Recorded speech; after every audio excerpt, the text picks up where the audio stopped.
नमस्कार, खबर भारत देख रहे हैं आप। मैं हूं आपके साथ प्रियंका गुप्ता। खबरों की ओर रुख करेंगे, लेकिन उससे पहले एक नजर अब तक की सुर्खियों पर। गुजरात में पीएम मोदी 1100 करोड़ के प्रोजेक्ट का करेंगे उद्घाटन। वीडियो कॉन्फ्रेंसिंग के जरिए जोड़ेंगे पीएम। वडनगर रेलवे स्टेशन के विकास कार्यों का लेंगे जायजा। जनसंख्या नियंत्रण कानून को माना जा रहा है योगी का मास्टर स्ट्रोक। कर्नाटक समेत कई राज्य ले सकते हैं रुचि। आबादी बढ़ने से सुविधाओं में दिक्कत। भोपाल में कृषि कल्याण विभाग ने किया कस्टम प्रोसेस का शुभारंभ। 12वीं पास युवाओं को 40% का अनुदान देगी सरकार। कृषि मंत्री कमल पटेल ने साझा किया जानकारी।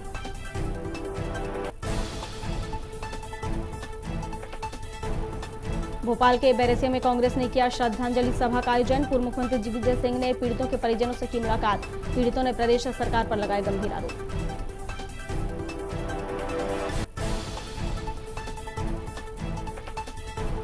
विदिशा के गंजबासौदा में नाबालिग की कुएं में गिरने से हुई मौत। मासूम को बचाने पहुंचे 25 लोग कुएं में गिरे। रेस्क्यू टीम ने 13 लोगों को सुरक्षित निकाला बाहर। और अब खबर विस्तार से। प्रधानमंत्री नरेंद्र मोदी ने कल अपने संसदीय क्षेत्र का दौरा किया, जहां उन्होंने करीब 1500 करोड़ के विकास कार्यों की सौगात दी। जिसके बाद आज यानी शुक्रवार को पीएम मोदी गुजरात में रेलवे से जुड़े 1100 करोड़ के प्रोजेक्ट का उद्घाटन करेंगे। बता दें कि बाद में साइंस सिटी का विस्तार 3 नए आकर्षणों के साथ किया गया है। एक एक्वेटिक गैलरी, एक रोबोटिक गैलरी और एक नेचर पार्क शामिल हैं। वहीं वीडियो कॉन्फ्रेंसिंग के जरिए PM Modi Vadnagar railway station के विकास कार्यों का जायजा भी लेंगे, जहां कभी वे चाय बेचा करते थे।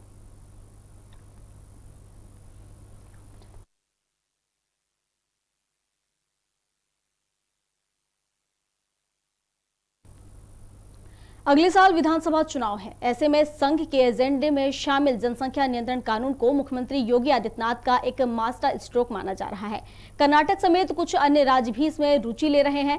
बता दें कि यूपी स्टेट लॉ कमीशन के ड्राफ्ट भी जारी कर दिया गया है। योगी सरकार का तर्क है कि राज्य की आबादी जिस तरह से बढ़ रही है, उसे हेल्थ समेत अन्य सुविधाएं देने में दिक्कत आ रही है।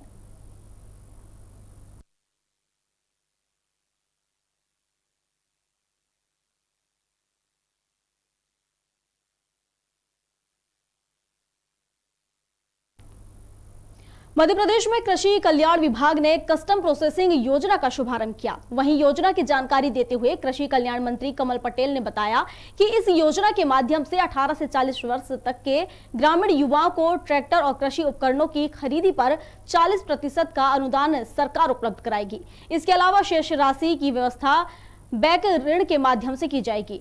वहीं मंत्री ने बताया कि आज प्रदेश में 3000 से ज्यादा केंद्र संचालित हो रहे हैं।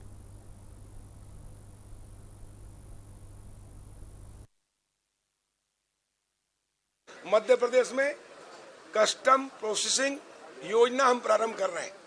अभी हमने इसका शुभारंभ किया है, जिससे किसान के बेटे जो बेरोजगार हैं उनको रोजगार देने के लिए और किसान को उनकी उपज का उत्पाद का उचित मूल्य दिलाने के लिए ग्रेडिंग, सॉर्टिंग, प्रोसेसिंग वो यूनिट डाल सकेंगे। उस पर 40% की सब्सिडी रहेगी बैंक से जो ऋण लेंगे, और 3% ब्याज की छूट भी रहेगी। जो कृषि अधोसंरचना विकास फंड जो प्रधानमंत्री जी ने 1 लाख करोड़ का दिया, उसके तहत। बैराजे के व्हाइट हाउस में कांग्रेस पार्टी ने कोरोना मृतकों को श्रद्धांजलि देने के लिए कार्यक्रम का आयोजन किया, जिसमें पूर्व मुख्यमंत्री दिग्विजय सिंह शामिल हुए। इस दौरान दिग्विजय सिंह ने कोरोना में मृत हुए लोगों के परिजनों का हालचाल जाना और उनकी समस्याएं भी सुनी। वहीं पीड़ितों ने अपनी समस्याएं बताते हुए प्रदेश सरकार पर गंभीर आरोप भी लगाए। इस दौरान दिग्विजय सिंह से मिलने 1 दर्जन से ज्यादा पीड़ित पहुंचे।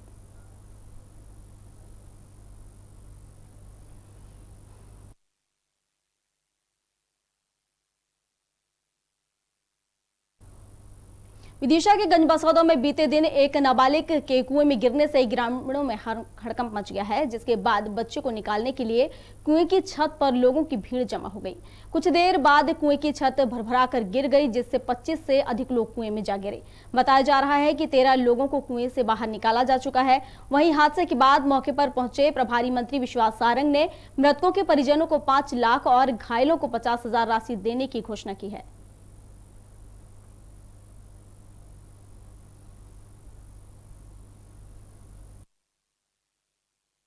प्रशासन राहत और बचाव के कार्य में लगा है, बाकी जगह से भी सब भेजे जा रहे हैं और मैं भी इसी स्थान को मैंने कंट्रोल रूम बना दिया है और लगातार मैं सीधे राहत और बचाव कार्य के संपर्क में हूँ और बेहतर से बेहतर प्रयास करके हम रेस्क्यू ऑपरेशन चलाएंगे, लोगों को बचाने का भरसक प्रयास करेंगे। मैं अब इसी काम में लगा हूँ। शाहजहांपुर में भाजपा सरकार के तानाशाही शासन के खिलाफ युवा कांग्रेस ने भोपाल में पूर्व मुख्यमंत्री दिग्विजय सिंह के खिलाफ हुई कार्रवाई के विरोध में जमकर प्रदर्शन किया। वहीं पूर्व मुख्यमंत्री पर हुई एफआईआर की निंदा करते हुए भाजपा सरकार के खिलाफ नारेबाजी की। युवा कांग्रेस जिला अध्यक्ष जयंत सिकरवार ने भाजपा सरकार के इस तानाशाही रवैये को गलत ठहराते हुए सरकार को चेतावनी देते हुए कहा कि यदि समय रहते सरकार ने अपने इस रवैये को नहीं बदला तो हम सड़कों पर उतरकर उग्र आंदोलन करेंगे।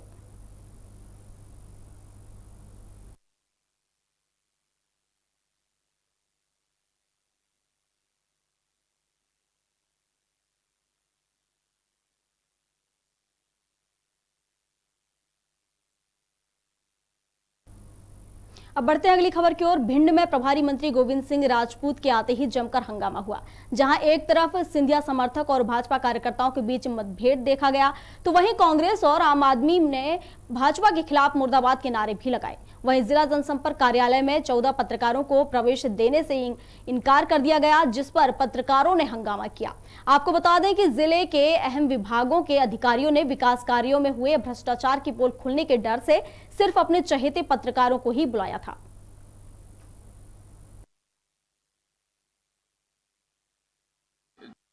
जिला जनसंपर्क अधिकारी ने जो अव्यवस्थित कार्यक्रम रखा है और कुछ पत्रकार महोदय को आमंत्रित किया है और कुछ को जो है उसमें आमंत्रित नहीं किया है, ये पक्षपातपूर्ण जो तरीका उनका है, रवैया है, ये प्रशासनिक दृष्टि से, उनके विभाग की दृष्टि से उचित नहीं है। और माननीय मंत्री जी को भी आइंदा भी ये ध्यान देना चाहिए, मेरी उनको सलाह है कि पत्रकार चौथा स्तंभ है और वहाँ से आपको वास्तविकता की सूचना मिलती है। और भिंड में इस समय अवैध कार्य बहुत तेजी से चल रहे हैं, चाहे निर्माण कार्य हो, चाहे रेत का उत्खनन हो, चाहे अन्य प्रकरण हो। तो माननीय मंत्री जी को भी सभी पत्रकारों से।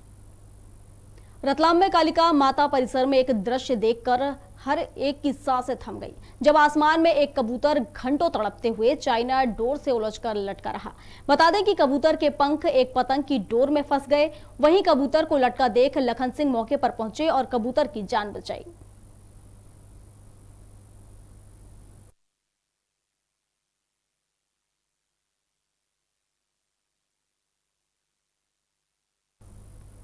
प्रधानमंत्री नरेंद्र मोदी 8 महीने बाद अपने संसदीय क्षेत्र वाराणसी पहुंचे। कहने को तो प्रधानमंत्री का वाराणसी दौरा सरकारी है, पर देखा जाए तो मोदी ने काशी विश्वनाथ के दर्शन के साथ ही यूपी में अपने चुनाव अभियान का आगाज कर दिया। आपको बता दें कि यूपी में अगले साल चुनाव होने हैं। ऐसे में बीजेपी विकास योजनाओं का शिलान्यास और लोकार्पण करके जनता को लुभाने की कोशिश में जुटी है।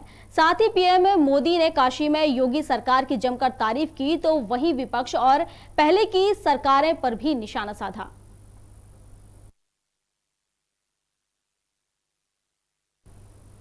जम्मू कश्मीर में ड्रोन की संदिग्ध गतिविधियां बढ़ गई हैं। बीती रात जम्मू में एयरफोर्स स्टेशन के पास फिर एक ड्रोन देखा गया। दरअसल जम्मू कश्मीर में संदिग्ध फ्लाइट से ऑब्जेक्ट दिखने की 2 दिन में यह दूसरी घटना है। साथ ही बीएसएफ ने बताया कि 14 जुलाई को अरनिया सेक्टर में लाल लाइट वाला फ्लाइट ऑब्जेक्ट दिखा था।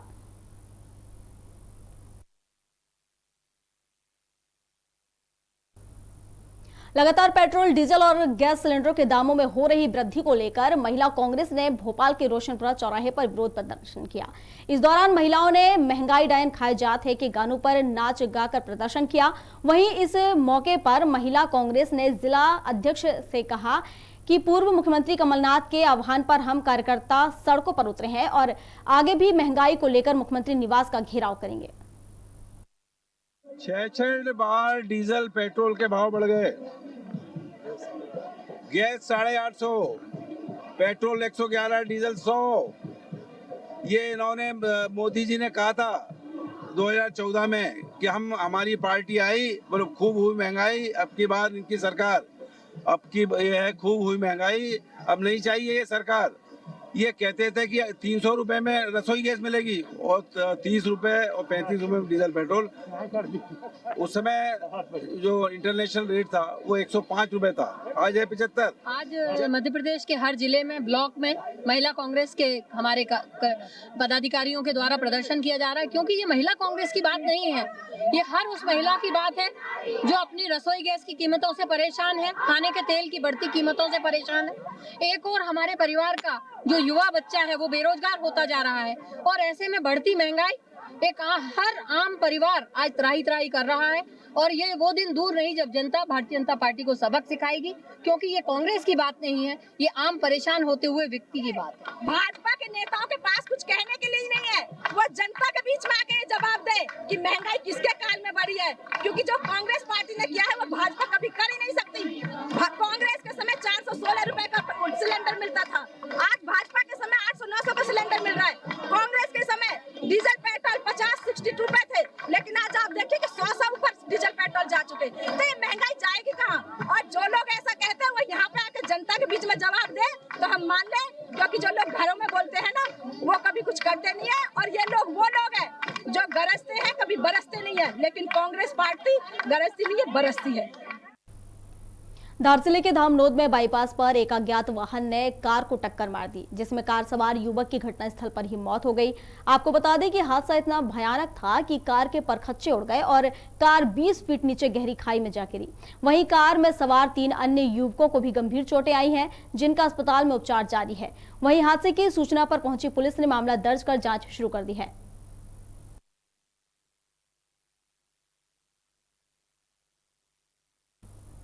सीधी जिले के मंझोली लूटकांड मामले का पुलिस ने 2 हफ्तों में खुलासा किया है। वहीं पुलिस ने 8 आरोपियों को गिरफ्तार कर जेल भेज दिया है। आपको बता दें कि गीता ज्वेलरी के दुकान संचालक के बेटे को लुटेरों ने बंधक बनाकर 2 करोड़ की लूट को अंजाम दिया था। वहीं पुलिस ने मामले की जांच शुरू करते हुए आरोपियों की धरपकड़ शुरू कर दी थी और आरोपियों को गिरफ्तार किया गया था। पूछताछ पर उसने अन्य आरोपियों के अशोकनगर में छिपे होने की जानकारी दी, जिसके बाद पुलिस ने दबिश देकर 8 आरोपियों को गिरफ्तार किया। वहीं मामले में जानकारी मिली कि वारदात में 13 लोग शामिल थे। पुलिस ने आरोपियों के पास से लूट का सामान और नकदी जब्त की है।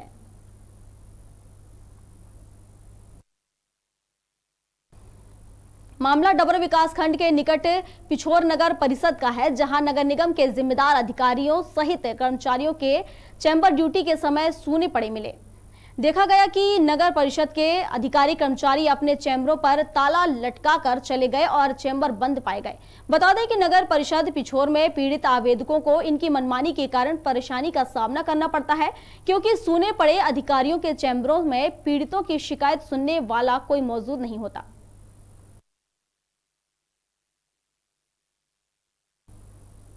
लगातार पेट्रोल, डीजल सहित गैस सिलेंडरों के दामों के बढ़ने के चलते आम आदमी के घरों का बजट खराब कर दिया है। इसके विरोध में महिला कांग्रेस ने रोशनपुरा चौराहे पर अपना विरोध प्रदर्शन दर्ज करवाया। साथ ही महिला कांग्रेस ने प्रदर्शन के दौरान महंगाई डायन खाए जात है के गानों पर नाचकर इसका विरोध प्रदर्शन किया। इस दौरान महिला कांग्रेस की जिला अध्यक्ष संतोष कंसाना ने पूर्व मुख्यमंत्री कमलनाथ के कहने पर महिला कांग्रेस सड़कों पर उतरी। आगे भी महंगाई यूं ही बढ़ती रही तो मुख्यमंत्री निवास का भी घेराव करेंगे। भाजपा के नेताओं के पास कुछ कहने के लिए ही नहीं है, वो जनता के बीच में आके जवाब दे कि महंगाई किसके काल में बढ़ी है, क्योंकि जो कांग्रेस पार्टी ने किया है वो भाजपा कभी कर ही नहीं सकती। कांग्रेस के समय 416 रुपए का सिलेंडर मिलता था, आज भाजपा के समय 800-900 का सिलेंडर मिल रहा है। कांग्रेस के समय डीजल पेट्रोल 50-60 रुपए थे, लेकिन आज आप देखिए कि 100 ऊपर डीजल पेट्रोल जा चुके। तो ये महंगाई जाएगी कहाँ? और जो लोग ऐसा कहते हैं वो यहाँ पे आके जनता के बीच में जवाब दे तो हम मान लें, क्योंकि जो लोग घरों में बोलते हैं ना वो कभी कुछ करते नहीं है, और ये लोग वो लोग हैं जो गरजते हैं कभी बरसते नहीं है। लेकिन कांग्रेस पार्टी गरजती नहीं है, बरसती है। Gas 850, petrol 111, diesel 100। ये इन्होंने मोदी जी ने कहा था 2014 में कि हमारी पार्टी आई, बोलो खूब हुई महंगाई, अब की बार इनकी सरकार, अब की ये है खूब हुई महंगाई, अब नहीं चाहिए ये सरकार। ये कहते थे कि 300 रुपए में रसोई गैस मिलेगी और 30 रुपए और 35 रुपए में डीजल पेट्रोल। उस समय जो इंटरनेशनल रेट था वो 105 रुपए था, आज है 75। और चलिए अब इसी के साथ धार की बात कर लेते हैं। धार एसडीएम दिव्या पटेल ने नालछा में राजस्व मामलों को लेकर समीक्षा बैठक की, जिसमें क्षेत्र के नायब तहसीलदार और सभी पटवारियों को दिशा निर्देश जारी करते हुए राजस्व मामलों, भू अर्जन अधिकारियों के साथ ही शासकीय जमीनों से जुड़े मामले व दस्तावेजों संबंधित जानकारियां मांगी। वहीं मंदिरों की जमीनों की सीमांकन के साथ ही राजस्व रिकवरी को लेकर दिशा निर्देश भी दिए। आकाशीय भूमि के अतिक्रमण और उससे जुड़े विभिन्न मामलों का भी चर्चा की गई और पेंशन योजना व पीएम व सीएम की योजनाओं लोगों तक आसानी से पहुंचाने संबंधी भी निर्देश दिए गए। राजधानी भोपाल में प्यार पर तकरार का एक मामला सामने आया है, जहां लड़का और लड़की ने राजी खुशी से लव मैरिज कर ली थी, लेकिन लड़की के घर वालों को शादी रास नहीं आ रही और लड़के के परिजन शादी के बाद से लड़की को घर ले जाने का दबाव बना रहे हैं। लड़की का कहना है कि यदि वो घर वालों के साथ वापस चली गई तो उसके घर वाले उसकी हत्या कर देंगे और उसके पति व ससुराल वालों को फंसा देंगे। इसके बाद भी लड़की पक्ष के लोग लड़के के घर के बाहर डटे हुए हैं और लगातार धमकी दे रहे हैं। अब यदि ऐसे में कोई बड़ी घटना घटती है तो आखिर इसका जिम्मेदार कौन होगा? मैंने 12 जुलाई 2021 को भोपाल के आर्य समाज मंदिर से शादी की है ध्रुव पाठक के साथ, और हम लोग ने रजिस्ट्रेशन भी करवा लिया। हम लोग थाने गए थे बयान देने, तो उन लोगों ने हमें यहाँ पे मेरे ससुराल वालों के यहाँ भेज दिया। वो लोग हमारे ससुराल वालों को दिन भर से परेशान कर रहे थे, घर में बच्चों को परेशान कर रहे थे, बाहर गेट खटखटा रहे थे और बाहर 8-10 गुंडों को भी लगा दिया था। पूरा टाइम वो लोग परेशान करते रहे, ऐसा करेंगे वैसा करेंगे।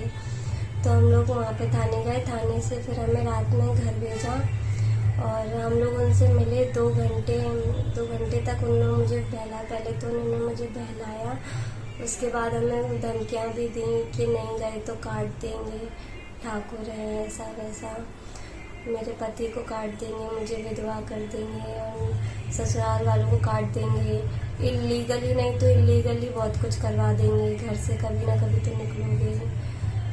बस ऐसी धमकियाँ देते रहे सारा टाइम के ससुराल वालों के साथ ये कर देंगे, तुमने बहुत गलत किया शादी करके, पूरे घर वालों को पछताना पड़ेगा। मेरी सास को भी लोगों ने बहुत टॉर्चर किया, वहाँ से 2-3 लेडीज़ भी आई थी, उन लोगों ने बहुत टॉर्चर किया। और एक मध्य प्रदेश सरकार द्वारा प्राइवेट स्कूल संचालकों के दबाव में प्रदेश में स्कूल खोले जा रहे हैं, जबकि अगस्त में कोरोना की तीसरी लहर आने की संभावना जताई जा रही है। आपको बता दें कि कोरोना की दूसरी लहर में बड़े पैमाने पर बच्चे भी संक्रमित हुए।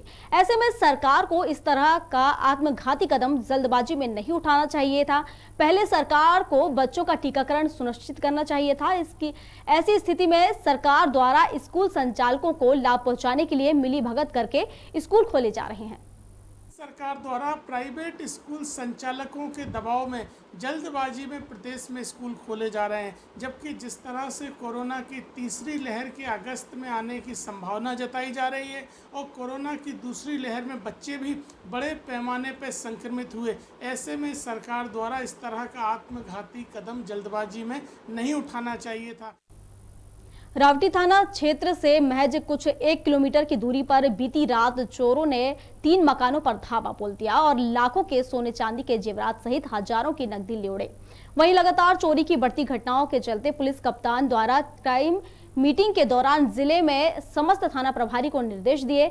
जानकारी के मुताबिक रावटी के इंदिरा नगर में 2 घरों में व सिंचाई कॉलोनी में 1 घर पर चोरों ने हाथ साफ किया। यहाँ पर 2 जगह चोरी घटना हुई है। एक लालू करके है, देथला गांव के है और यहाँ से देथला गांव चले गए थे, घर पे कोई नहीं था और इनका भी चोरी हुई है। और एक चोरी हुई है सचिन ये भी यहीं के, लेकिन ये उदयपुर कोई कार्यक्रम में चले गए परिवार में, तो इनके घर पालक होता है और इनके भी चोरी हुई है। अभी एक का तो पता नहीं, एक का है करीब 15,000 के आसपास, दूसरे उदयपुर से आने के बाद ही उनका क्लियर हो पाएगा। टोटल 3 चोरी हुई है। हाँ 3, अभी तीसरा आया नहीं है, अभी टेलीफोन आया था, उनसे क्लियर कर। मुख्यमंत्री निवास पर प्रदेश के यशस्वी मुख्यमंत्री शिवराज सिंह चौहान से भाजपा किसान मोर्चा प्रदेश अध्यक्ष चौधरी दर्शन सिंह ने मुलाकात की। साथ ही उन्होंने दूधी सिंचाई परियोजना को प्रक्रिया में लाने के लिए आभार व्यक्त किया और परियोजना की वित्तीय स्वीकृति प्रदान करने का अनुरोध किया। इस अवसर पर भाजपा किसान मोर्चा प्रदेश अध्यक्ष के द्वारा कोविड-19 वैश्विक महामारी के कठिन समय में प्रदेश सरकार के मुख्यमंत्री के कुशल नेतृत्व में क्राइसिस मैनेजमेंट समिति के जरिए किए गए। मुख्यमंत्री जी से हमारी भेंट हुई और भेंट में हमने सबसे पहले तो उनको कोविड में जो क्राइसिस मैनेजमेंट टीम के सहारे और मध्य प्रदेश के विभिन्न जन संगठनों से लेकर जनता ने जो सहयोग किया उसका बहुत बहुत आभार। साथ में सेवा ही संगठन के माध्यम से माननीय वी.डी. शर्मा जी के नेतृत्व में मध्य प्रदेश का पूरा संगठन पूरी ताकत के साथ खड़ा रहा। एक तरफ दूसरे विपक्षी दल जिनका आता पता नहीं था, लेकिन भारतीय जनता पार्टी का कार्यकर्ता लगा रहा।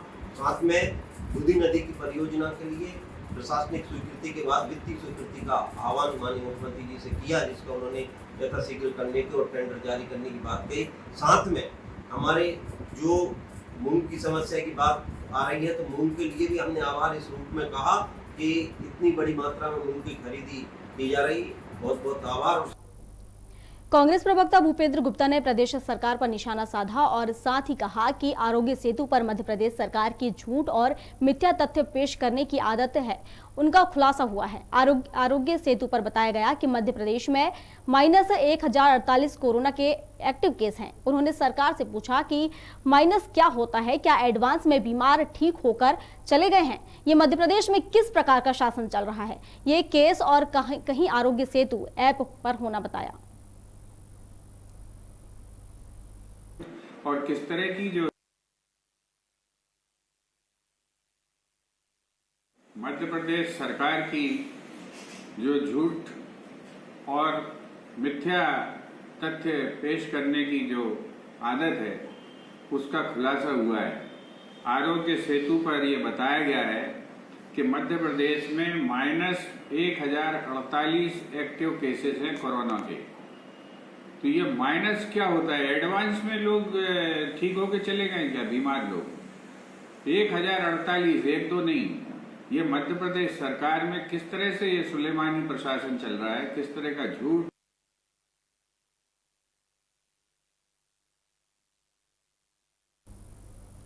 टीकमगढ़ जिले के पलेरा में वैक्सीनेशन केंद्र पर सुबह से ही भीड़ उमड़ी हुई है।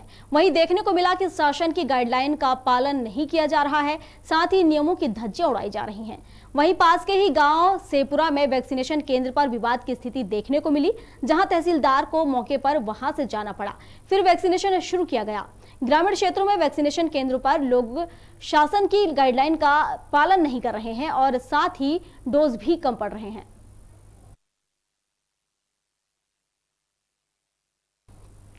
मध्य प्रदेश के मुख्यमंत्री शिवराज सिंह चौहान भोपाल से सीधे हेलीकॉप्टर से विदिशा पहुंचे, जहां वो अपनी तीनों दस्तक बेटियों का कन्यादान करेंगे। इसको लेकर गणेश मंदिर सहित जहां उन्होंने अपनी तीनों दस्तक बेटियों का कन्यादान किया, इसको लेकर गणेश मंदिर सहित नजदीकी एक शादी हॉल में पूरी तैयारी कर ली गई थी। मुख्यमंत्री ने अपनी तीनों दस्तक बेटियों के लिए गैस चूल्हे से लेकर गृहस्थी में आने वाले सभी सामानों को दहेज में दिया, पूरी तरीके से कंप्लीट कर दिया। और मुख्यमंत्री सबसे पहले विदिशा के सम्राट Ashok technological institute engineering college में भाजपा कार्यकर्ताओं से संवाद किया। शादी हाउस में सीमित दायरे में लोगों की मौजूदगी में ही वैवाहिक कार्यक्रम संपन्न हुआ। प्रसन्नता से भरा हुआ है, लेकिन दूसरी तरफ बचपन से आज तक 22-23 साल साथ रही वो बेटियां अब विदा हो रही है, तो मन में तकलीफ और पीड़ा स्वाभाविक है। 22-23 साल ये बेटियां साथ रहीं और साधना ने उनका पालन पोषण माँ के रूप में किया। उनकी आवश्यकताएं पूरी हो, उनकी सुरक्षा, उनकी चिंता, उनकी व्यवस्थाएं सब की। खबर भारत में खबरों का सिलसिला लगातार जारी रहेगा। फिलहाल इस बुलेटिन में बस इतना ही। आप अधिक अपडेट्स के लिए बने रहिए खबर भारत के साथ। नमस्कार।